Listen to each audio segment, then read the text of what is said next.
to prefer the piano, because what was the one limitation, or a central limitation, of the harpsichord? What was the problem, in essence, with the harpsichord? Nice and loud. Kristen, is it? I can hardly see back there. Kristen, nice and loud?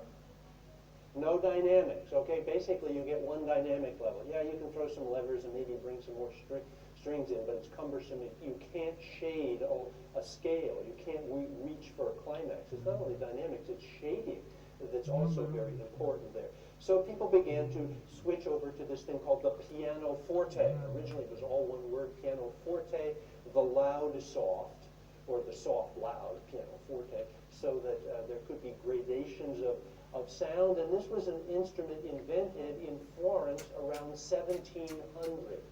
Actually, we know the name of the person that did it, Bartolomeo Cristofori.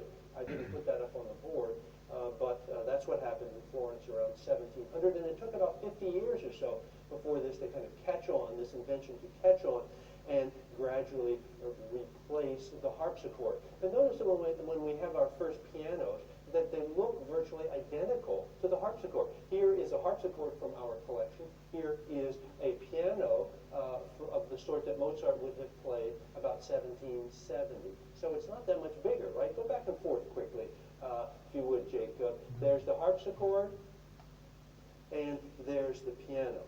And as said, Mozart was the first significant composer to switch from the harpsichord to the piano.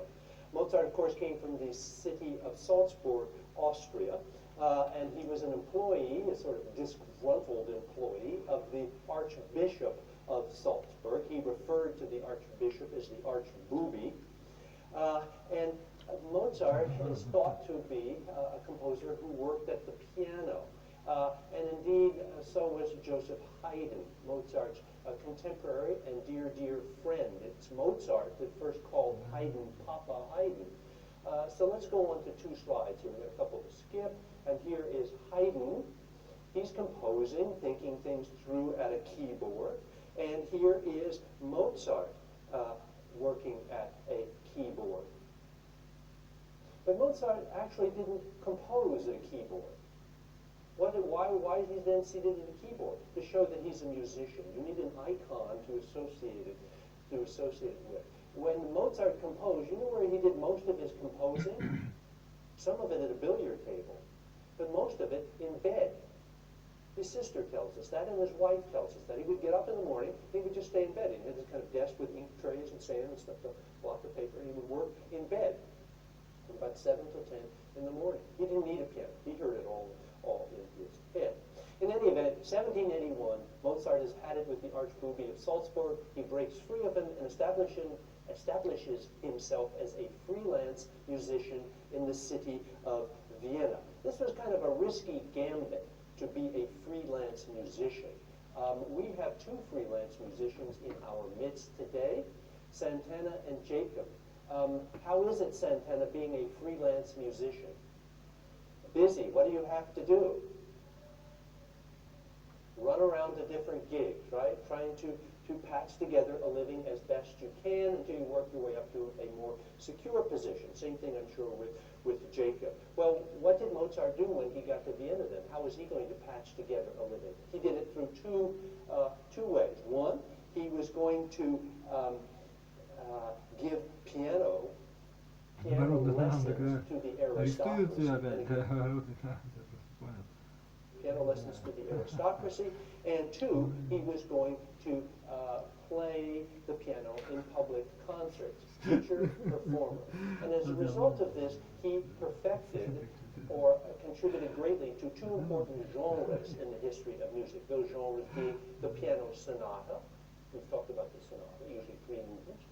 Those he wrote mostly for his pupils. And then the piano concerto. Mozart wrote 23 original piano concertos. The piano concerto, which he wrote principally for himself as a kind of showpiece for public concerts. And you will be watching in section beginning this evening a wonderful video of the performance of the great D minor piano concerto of Mozart. Mozart's piano concertos are much more difficult than his sonatas. He intended these piano concertos for he himself, for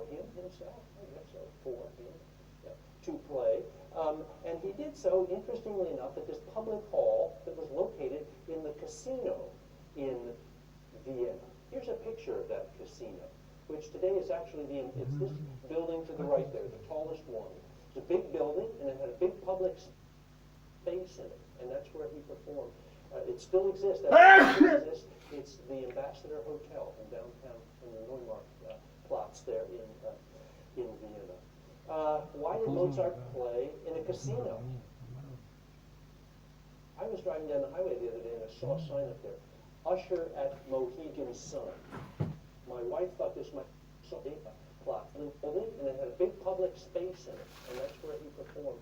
It still exists. That building still exists. It's the Ambassador Hotel in downtown, in the Neumarkt Platz there in Vienna. Why did Mozart play in a casino?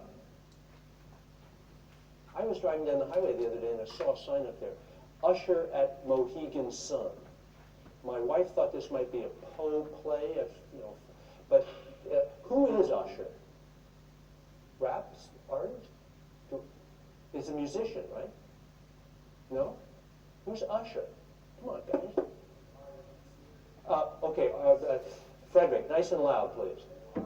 An R&B singer, but he's playing the casinos because that's where the money is, okay? That's where the money is. That's where the crowd is. That's where the money is. And Mozart was doing this back in the 18th century as well.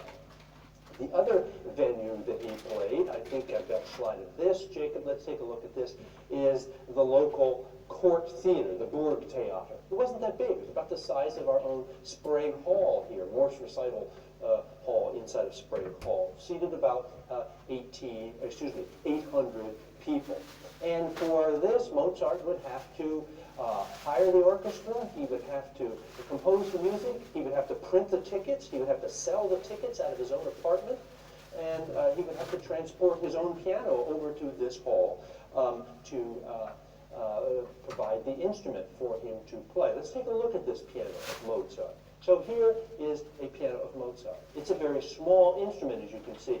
Its compass is only 5 octaves, F to F.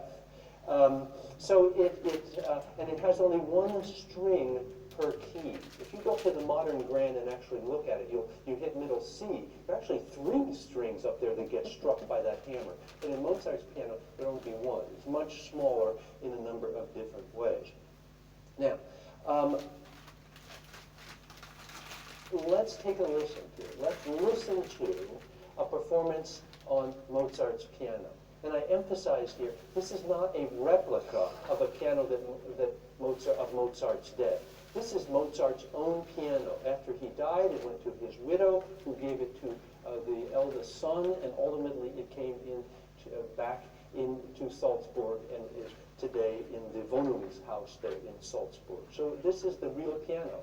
And we're going to hear a performance of the famous sonata in C major. So let's listen to a little bit of Mozart's own piano.